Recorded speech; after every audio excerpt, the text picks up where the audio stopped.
My name is Brandon Denmark, and this is Cycle 2. We were promised sufferings. They were a part of the program. We were even told, "Blessed are they that mourn," and I accept it. I've got nothing I hadn't bargained for. Of course, it is different when the thing happens to oneself, not to others, and in reality, not imagination. These words were recorded by C.S. Lewis in his book, A Grief Observed, which many of you know was written just after the passing of his wife. You know, when it comes to grief, we often don't know what it should look like when a Christian grieves.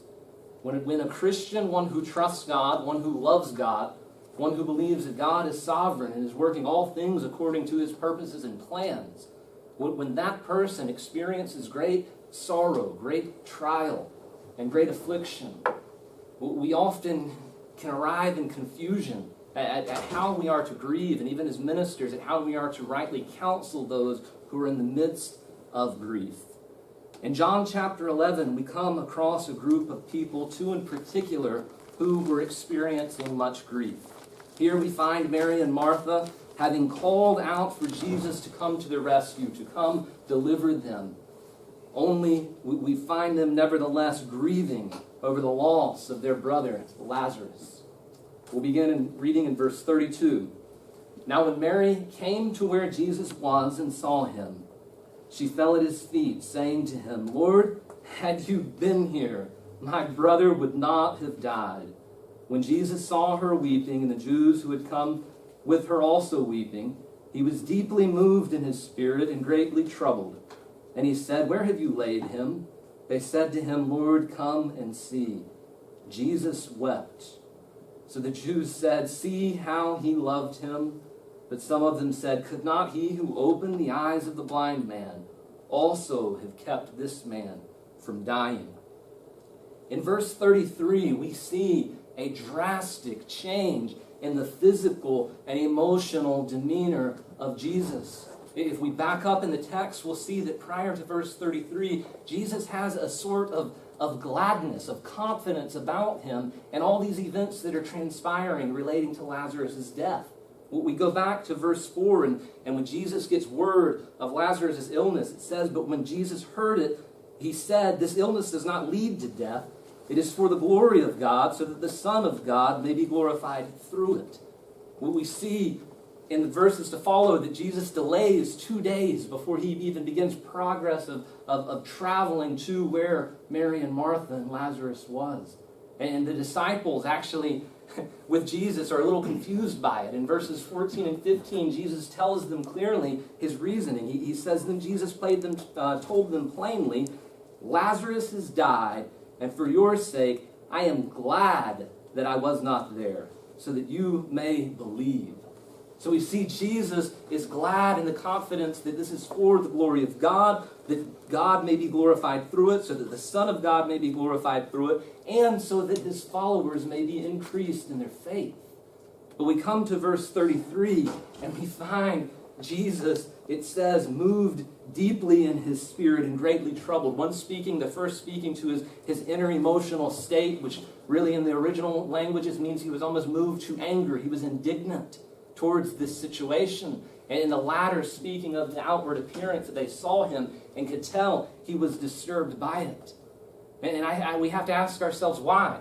What was Jesus so stirred in an emotional state about? And I think John makes it clearly evident in this the beauty of the simplicity of what he presents, that when Jesus, verse 33, saw Mary weeping, and the Jews who had come with her also weeping, that Jesus was moved to anger at the personal reality of pain and suffering. Even though all was working under the guide of the glory of God and for their good, even though it was all under the sovereign control of God, nonetheless people were suffering in the midst of it. And it was real and it was personal. And Mary and Martha and even the Jews were weeping in pain and in grief over the loss of Lazarus. And Jesus, seeing this, I think, was moved to compassion, to anger at it, and even to compassion and sympathy and empathy with them.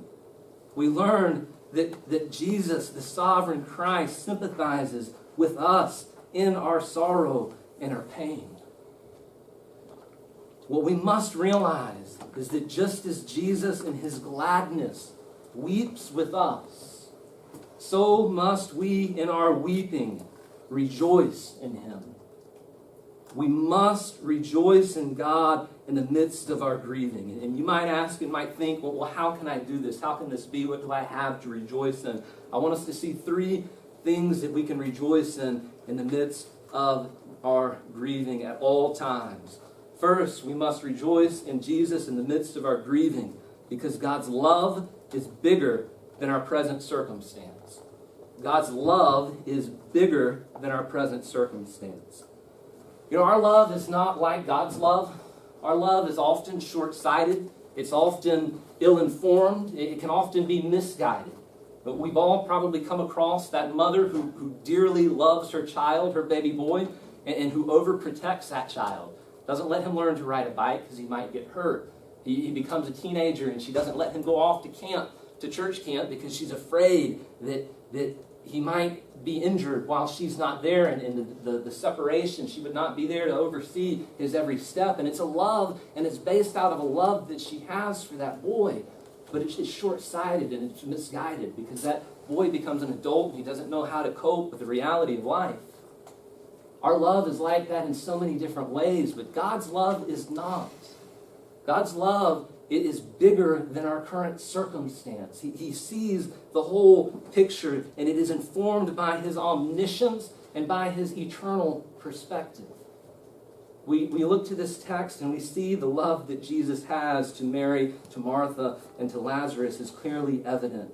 In verse 36, the Jews, in response to seeing Jesus' reaction, said, "Oh, see how he loved him." And even John, back in verse 5, John tells us, now Jesus loved Martha and her sister and Lazarus, but in verse 6, he throws that twist at us. So this we would expect that he loves them. So when he heard that Lazarus was ill, he immediately departed to go to their help. But that's what we would expect to read here. But what does John tell us? That he loved them, so when he heard that Lazarus was ill, he stayed 2 days longer in the place where he was. What Mary and Martha and the disciples did not realize is that Jesus' love operates on a timetable that's bigger than our current moment. He was preparing in and through them to do a work that was greater than what their current circumstances could realize.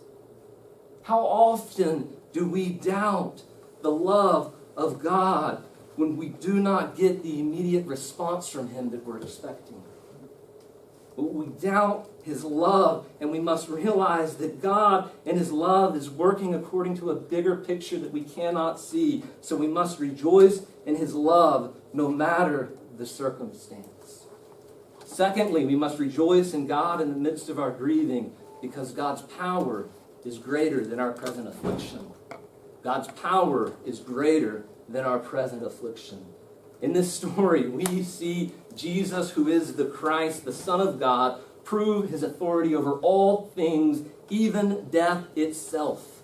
In verses 25 and 26, we find this proclamation of Jesus' authority. He says that I am the resurrection and the life. Whoever believes in me, though he die, yet shall he live, and everyone who lives and believes in me shall never die. He proclaims it, and then we find a proof of it in verse 43 when he calls out to a dead man. And he says, Lazarus, come out. In verse 44, it reads that the man who had died came out. God has power over all things, even death itself. How often do we forget that power when we're in the midst of affliction? A couple weeks ago, I had the opportunity to go to Kentucky Kingdom, and I hadn't ridden a roller coaster, and it's been probably 2 or 3 years. And so as I was approaching that first roller coaster, I'm looking at it, and I'm reminding myself of the security and the safety of that roller coaster. I am thinking, okay, that was designed by engineers who know what they're doing. Statistically, that's a very safe ride. I was more liable to get in an accident, more probable to get in an accident on a drive coming to the park than I would be riding that ride. And I'm thinking, I know what steel is, I know what strength. I'm even seeing before me people get on the ride, they're going around it, they're getting off. New people getting on it, going around it, getting off. Perfectly safe. But as I was strapped into that roller coaster and began clicking up that incline, all of a sudden I left the realm of factual security and I entered the realm of hypothetical doubt. On a roller coaster, that gives us a thrill. But when life's afflictions come at us and we become distracted and consumed by the roller coaster of life, and we forget the security and safety and power we know of God, that we really don't doubt. By faith, we know it. We've seen Him time and time again prove Himself. We've read of time and time again Him proving Himself. We know of His power. But when that affliction comes, we often enter that realm of hypothetical doubt and we think, what if this is the time He's failed? What if this is a time He doesn't know what's happening? What if this is a time that He's made the mistake? Brothers, God does not make mistakes. His power is perfect. He does not fail. He can be trusted no matter what we are facing. We must rejoice in His great power at all times. Lastly, we must rejoice in God in the midst of our grieving because God's compassion is deeper than our present sorrow. God's compassion is deeper than our present sorrow. When Mary and Martha come to Jesus, Jesus doesn't scold them. He doesn't rebuke them for a lack of faith. But we find just the opposite in verse 35. He's moved to compassion with them. He weeps. Tears come down the face of the one who spoke everything into existence, by whom all things consist and all things are sustained. That God who became man now is shedding tears in compassion with Mary and Martha over the pain that they were experiencing. And we know that this is but a small foreshadow of what was to come 2 weeks after this moment. That this event really just spurns for the next, or in the Jews, what would lead to Jesus' own crucifixion, where Jesus would take on the sins of the world, where Jesus would take on suffering and pain for all mankind. Isaiah 53 tells us that He was the man of sorrows. He was despised. He was rejected of men. He was acquainted with grief and was as one from whom men hid their faces. He was despised. Jesus is our experienced high priest. He is one who sympathizes with us in our weaknesses, one who in every respect has been tempted as we are, yet without sin. And what that means for us is no matter what we are facing, Jesus has experienced more. Jesus knows what it is to experience pain and suffering. He knows what it is to be rejected by those whom He loves. He knows what it is even to be rejected by the Father as He becomes the curse for sin that we should be. We can come to Jesus and we can rejoice even in our sorrow because we know that Jesus is with us, and we know even more that He knows us and He knows what we're going through and He has compassion for us. 1 year ago, Stephen Gibson was your typical, normal, healthy 5-year-old boy whose greatest concern in life was probably when he would get his next Happy Meal. But on Thanksgiving Day of 2013, his parents noticed that he was having a little bit of difficulty controlling his eye movement. And so they rushed him to the ER, and after some scans and a biopsy, it was determined that he had brainstem glioma, which is an aggressive cancer, an inoperable cancer of the nervous system. You know, within days, there were thousands upon thousands of Christians crying out to God, Jesus, you whom you love is ill. Would you come? Please come. On August 5th, Stephen made a profession of faith and was able to be baptized 5 days later by his grandfather, with his father standing nearby. And 3 weeks ago, his funeral was held at First Baptist Church in Jacksonville. how are we as Christians to respond in moments such as these? Are we to become as the scoffing Jews who would say, could not he who opened the eyes of the blind also have prevented this from happening? Or are we to let the tears of Jesus wash us away into remembrance of his great love, of his great power, and his great compassion, where we will find ourselves as Mary falling before the feet of Jesus? And we'll find ourselves as Martha in really dependence and in faith crying out, God, Jesus, had you been there, this wouldn't have happened. Jesus, you could have prevented it. Nevertheless, I know that even now, whatever you ask of God, he'll give it. It doesn't change who you are. Jesus, you are still the Christ. Yes, Lord, I believe that you are the Christ, the Son of God, who is coming into the world. Amen.